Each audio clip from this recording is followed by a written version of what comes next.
Taong 2015, nang makasagupan ng kababayan nating si Edinson Sona, ang undefeated knockout artist at isa sa mga top prospect noon sa super featherweight division na si Adrian Diamante Estrella, isang Meksikano, para paglabanan ang bakanting WBC International Silver Super Featherweight title. Sa sagupaang ito ay 40-1 betting favorite ang undefeated Mexican fighter na ang ibig sabihin ay halos lahat ng manonood ay inaasahan na magiging isang madaling laban lang ito para sa Meksikano. Sapagkat sa kartada pa lang nitong 22 wins with 20 knockouts at walang talo ay talaga naman iisipin mong medyo tagilid dito ang dayong Pinoy fighter. Ngunit sa mismong laban, ang inaasahan ng lahat na isang easy fight para sa undefeated Mexican fighter ay mauuwi pala sa isang huge upset para sa heavy underdog na Pinoy. Hindi umubra ang pagiging knockout artist nitong si Estrella kay Sonsona. Kahit ang height and reach advantage nito o ang home court advantage man ay walang naitulong sa kanya sa laban.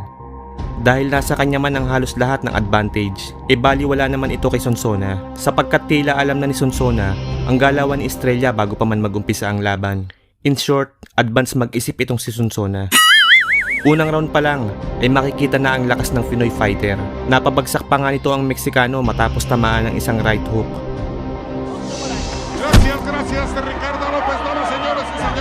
Ngunit ang ruling ng third man in the ring ay nadulas lamang daw itong hometown fighter.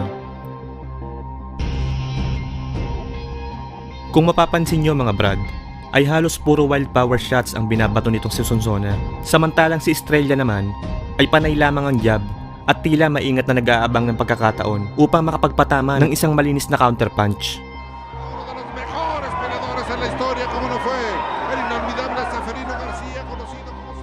Bagamat heavy underdog si Sonsona sa labang ito, ay pinatunayan naman ito sa lahat na ang ginawa ng kampo ng Meksikano na pag-cherry pick sa Pinoy fighter ay isang napakalaking pagkakamali. Sapagkat ang inaakala nilang easy fight at pataba lamang sa kartada ni Estrella na si Sonsona ay siya palang magbibigay bangungot at wawasak sa malinis na kartada nitong undefeated Mexican prospect. Estrella, aquí lo vemos bien identificado con un calzoncillo negro y botines negros.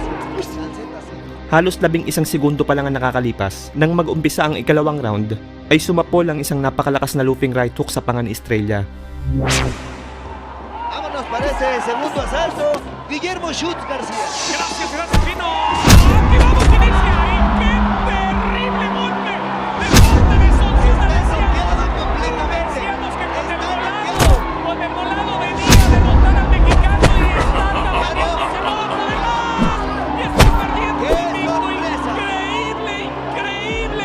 Qué sorpresa se está dando aquí en San Luis Potosí.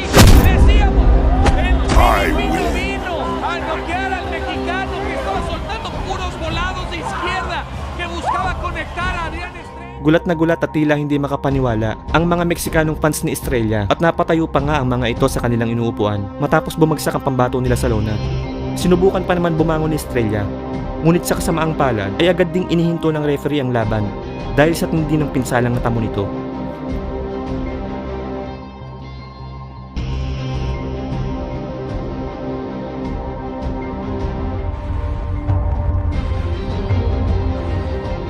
...21 wins, 11 KO, 12 losses, at may isang tabla. Yan ang kasalukuyang kartada ng kababayan nating si Jan, The Disaster Jimeno. Sa unang tingin ay iisipin mong walang special sa fighter na ito at aakalain mong isa lamang itong talon ng boksingero dahil sa dami ng talo nito. Yung tipong ginagawang pan-tune up na mga papasibol pa lamang na boxer. Pero san ka mga brad? Sabihin na nating hindi kagandahan ang record ng fighter na ito, pero walang boxer ang dapat magkumpiyansa pag siya ang kaharap sapagkat may kabigatan din ang kamao nito. Sa katunayan mga brad, kung ating babalikan ang naging laban niya noong taong 2016, sa binibuild up na 19-0 undefeated prospect noon ng top rank na si Toka Canclari, ay nagawa nitong maka-score ng upset. Ito ay matapos niyang inakaut sa unang round ng undefeated prospect. El peleador nacido allí en Monrovia y sobre todo la historia artística que ya mencionaba.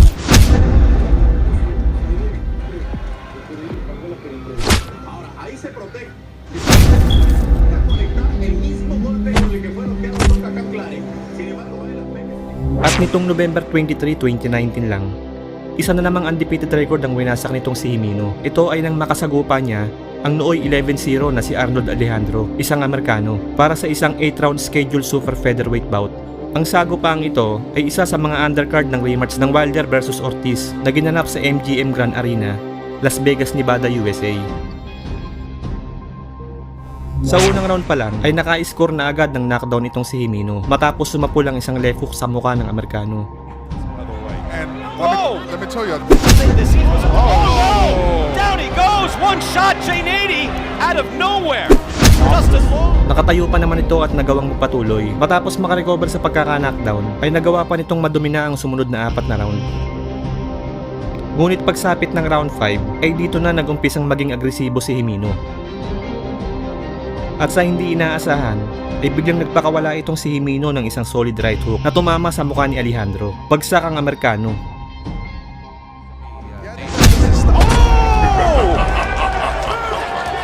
I told you! that was pathetic. I don't think he's gonna get up, Felix.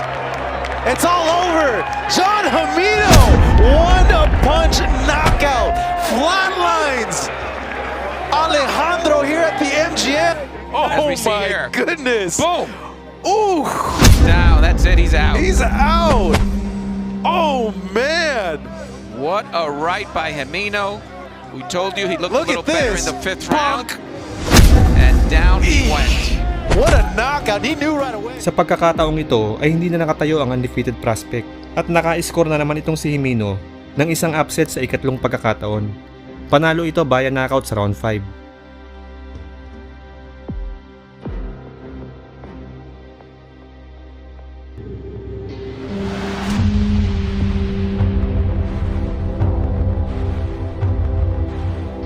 I'm gonna do the same. I'm gonna go for knockout. I'm gonna punish my opponent. I just hope nothing bad gonna happen. He gonna walk out by his legs from ring, but I'm gonna destroy. I'm gonna smash him. Yan ang mismong sinabi ng unbeaten IBF title holder noon na si Vic the Raging Bull Darchinyan sa kababayan nating sinunito, the Filipino plus Donaire, bago ang kanilang sagupaan noong taong 2007. Ang ibig sabihin ni The Raging Bull dito, mga brad, ay matutulad daw si Nonito sa nangyari sa kuya niyang si Glenn Donaire.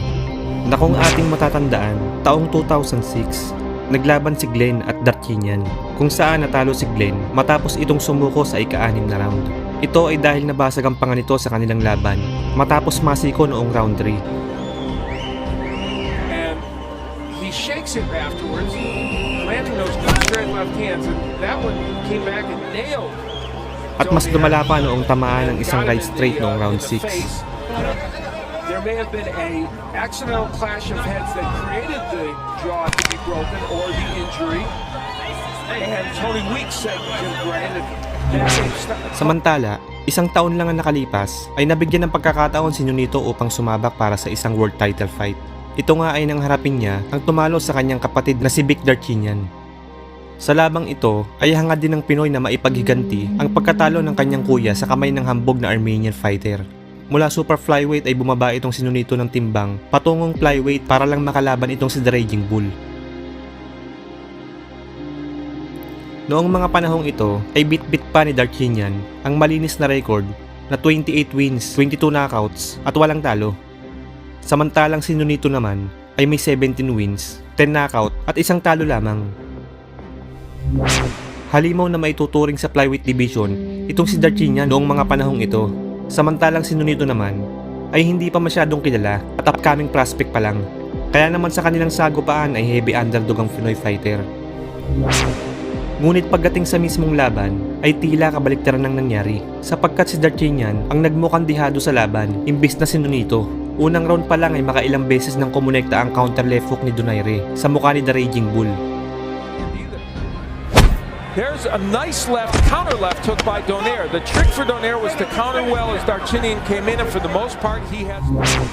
Ilang segundo bago matapos ang round 3 ay muli na namang kumonekta ang kaliwa ng Pinoy fighter at bahagyang nahilo si Darchinyan. Oh, there's a good left hand that staggered Darchinyan. Remember, he's never been hurt more twice in his career. Donaire, sensing the moment. Darchinyan battles back. Donaire marching forward. Pacing is another hard left hand to the chin by Donaire. Ironic that a left hook has been the big weapon for... Tapos na sana ang laban dito mga brad, ngunit kinulang na din sa oras kaya hindi na nagawang mag-follow up pa ni Nonito para tapusin ang kalaban. Kung sa mga previous rounds ay hindi tumatama ng malinis ang pamatay na kaliwang suntok ni Nonito, dito sa round 5 ay napuruhan na ng gusto ang Armenian fighter matapos kumonekta ng solid ang signature counter left hook nito sa mukha ni Darchinyan. There's the jab. Finish him. Donaire. Oh my God! Darchinyan down for the first time. Struggling to get to his feet. In terrible shape. It's all over. It's all over. Nonito Donaire has pulled off the monstrous upset in emphatic fashion.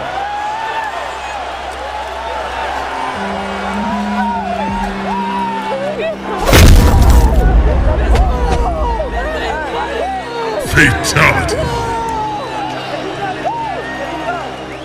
Sinubukan pa namang tumayo ni The Raging Bull dito mga brad. Ngunit dahil na din sa tindi at lakas ng sinalo nitong suntok ay kitang wasak na talaga ito at hindi na kayang magpatuloy pa. Dahil dito ay tagumpay si Nonito na maiganti ang kanyang kuya na si Glenn sa kamay ng hambog na si Darchinyan. At naagaw pa nito ang IVF flyweight title. At ang matindi pa dito mga brad, dahil sa ganda ng knockout win nito, ay tinanghal ito bilang 2007 Knockout of the Year at Upset of the Year ng The Ring Magazine.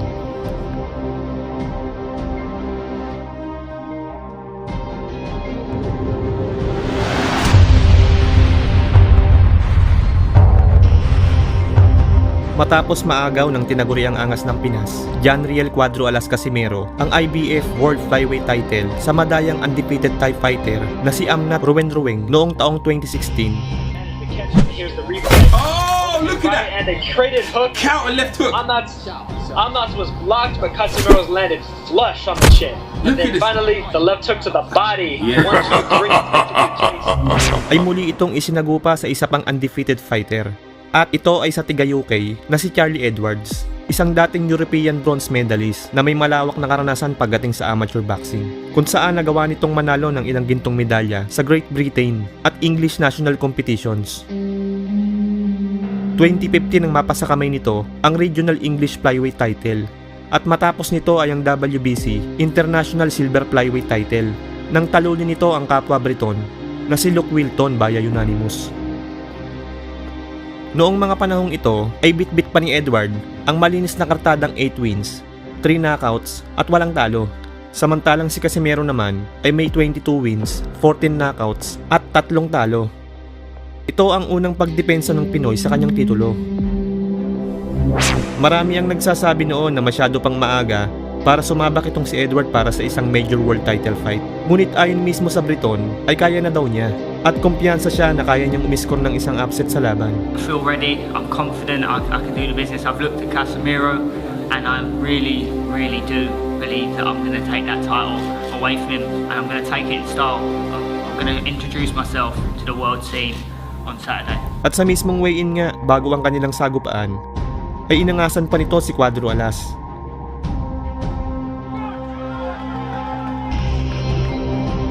Makikitang sumisenyas ito at tila gustong ipahiwatig na maaagaw niya ang titulo sa Pinoy Champion pagkatapos ng kanilang sagupaan. Sa mismong laban ay makikita ang height and reach advantage ng Briton. Ngunit kahit ganun, ay hindi naman ito naging problema kay Cuadro Alas. At nangibabaw pa din ang malawak na karanasan nito pagdating sa laban. Aparkat, arka arkaya 2 tane. Ve şimdi maç alevlenmeye başladı gibi. 4. roundda. Şimdi bir aparkat. Arkasından yumruklar sert şekilde devam ediyor Filipinli boksör. İngiliz'i yakaladı gibi. Tecrübesiyle aslında ezmesi lazım. Şu ana kadar bunu göstermedi. Ağırlığını koysa maça ciddi pozisyonlar yaratabilir. Sa round 10, ay dito na naglaho ng tuluyan ng pangarap ni Edward na maging isang world champion matapos sumapul ang isang napakalakas na counter left hook sa panga nito. Köşe geldi. Tam kulak dibine. Aparkat tutmadı. Ve bir sol koşe. İnanılmaz bir sol koşe. Ve İngiliz boksör ayağa kalkamıyor. Fena yıktı. Tumayo pa naman ito at muling lumaban. Ngunit hindi na siya binigyan ni Cuadro Alas ng pagkakataon upang makarecover at agad ding tinapos ang laban.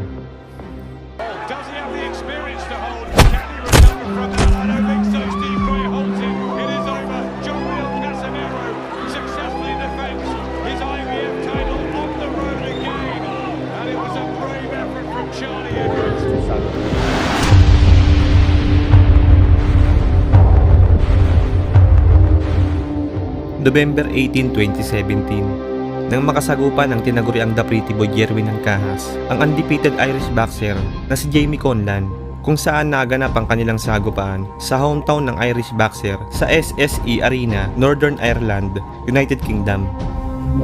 Ito ang ikatlong pagdepensa ng Pinoy champion sa kanyang IBF World Super Flyweight title. Bago ang kanilang laban, sa kaparehong taon, ay 2 beses munang nadepensahan ng Pinoy ang kanyang titulo. Ito ay kina Jose Alfredo Rodriguez ng Mexico at sa Hapon na si Teiro Konoshita.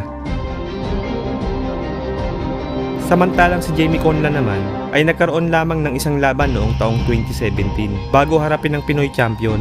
At ito ay sa Nicaraguan boxer na si Yadir Cardosa, kung saan napanalunan nito ang bakanting WBC International Silver Super Flyweight title. Maliban dito, ay may malawak ding karanasan sa amateur itong undefeated Irish fighter. 2014 nang mahawakan nito ang bakanting WBO European Super Flyweight title. Sunod ay ang WBO Intercontinental Super Flyweight title at ang Commonwealth Super Flyweight title noong taong 2016. May record itong si Conlan noon na 19 wins, 11 knockouts at walang talo. Samantalang si Ancahas naman ay may 27 wins, 19 knockouts, 1 talo at 1 tabla. Usap-usapan noon sa European boxing community na si Conlan na daw ang makakaagaw ng titulo sa Pinoy champion. At kahit mismo si Conlan ay paniwala siya sa sarili niya na kayang-kaya niyang talunin ng Pinoy champion. Sa katunayan mga brad, noong depensahan ni Ancahas sa Hapon na si Teiro Konoshita ang kanyang titulo noon, ay nanood ng live itong si Conlan sa ringside. At nang matanong ito sa isang interview sa website na fightnews.com kung ano ang masasabi niya sa performance si Jerwin Ancahas, ay ito ang eksaktong sinabi niya mga brad, pakinggan nyo. I'd be an underdog against any of the champions. But looking at the list, Ancahas might be the weakest of the current crop. Though Jerwin southpaw, he doesn't really fight like southpaw. He's not tall, awkward, elusive. He seems easy enough to hit. He doesn't fully capitalize on his southpaw advantage. Yan po ang mismong sinabi ni Jamie Conlan mga brad. Tama po ang narinig nyo na ang ibig sabihin niya ay sa listahan ng mga kampiyon sa Super Flyweight ay si Ancahas daw ang pinakamahina sa kanila. Kaya naman sa mismong laban, lahat ng kahambugang pinagsasabi nitong Irish fighter ay pinakain lahat sa kanya ni Ancahas. Unang round pa lang ay bumagsak na itong si Conlan matapos tamaan ng isang elusive body shot. Jamie Conlan, but he has got the grit and determination. He's been hurt before and he's come through it, but he's got to put in the performance tonight. He's got a marginal height and reach advantage. Conlan is having to cope with Ancahas, who's a southpaw, as you see, leading off with that right hand. Interestingly, Conlan's been sparring, preparing for this extensive. At sa round 3, ay muli na naman itong bumagsak matapos tamaan ulit ng isang body shot. That's a body shot again. Conlan, I thought momentarily was going to go down. Now a huge body shot's coming in again, and this time he does go down. That one shot didn't he hurt him to the body. Here it is, it's just a straight left hand. But Conlan, then he recovers. But then that's the green light then, isn't it, for Ancahas, just to target that body. And he just couldn't take that shot there. That's the straight left, solar plexus. And then here. Tried a bit of kidology, didn't they? And say it didn't hurt me, but of course Ancahas knew otherwise. Nakatayo pa naman ito at nagpatuloy pa sa laban. Ngunit kitang nasaktan ito sa lakas ng suntok ng Pinoy champion. Swerte na nga lang din itong si Conlan mga brad. At kinulang na din sa oras kaya nasa by the bell pa siya. The target. Turned away with that one shot, didn't he? Hurt him to the body. Here it is, it's just a straight left hand. But Conlan then he recovers. Sa mga sumunod na round ay wala nang nagawa itong Irish fighter at nagpabugbog na lang kay Pretty Boy. Now a big left hook. Here comes the big attack again. Conlan's in trouble, in big trouble. The referee will want to see potency come back. Ilang segundo bago matapos ang round ay muli na naman itong bumagsak matapos tamaan sa bodega. On his right cheek now.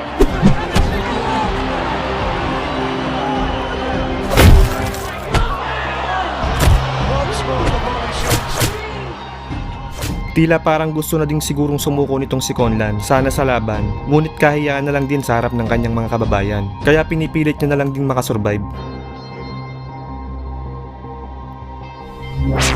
Pagsapit ng round 6, ay muli namang bumagsak itong si Conlan, ngunit sa pagkakataong ito ay tinigil na ng third man in the ring ang laban dahil wala talagang kaya itong si Conlan sa Pinoy Champion. Straight left hand. Down he goes again. Right hand this time. Conlan thinks it was round the back of the head, but it's more on the side. Looking a little bit bemused, and he stopped it. It's all over. A brave effort ends there. A one-sided fight. Ancajas just too much. It was a step up in class. A step up in class. Kung nagustuhan mo ang bidyong to, ay huwag kalimutan mag-like, share, subscribe, at pakikalimbang mo na din yung kampana para pag nag-upload ako ay isa ka sa mga una makakapanood.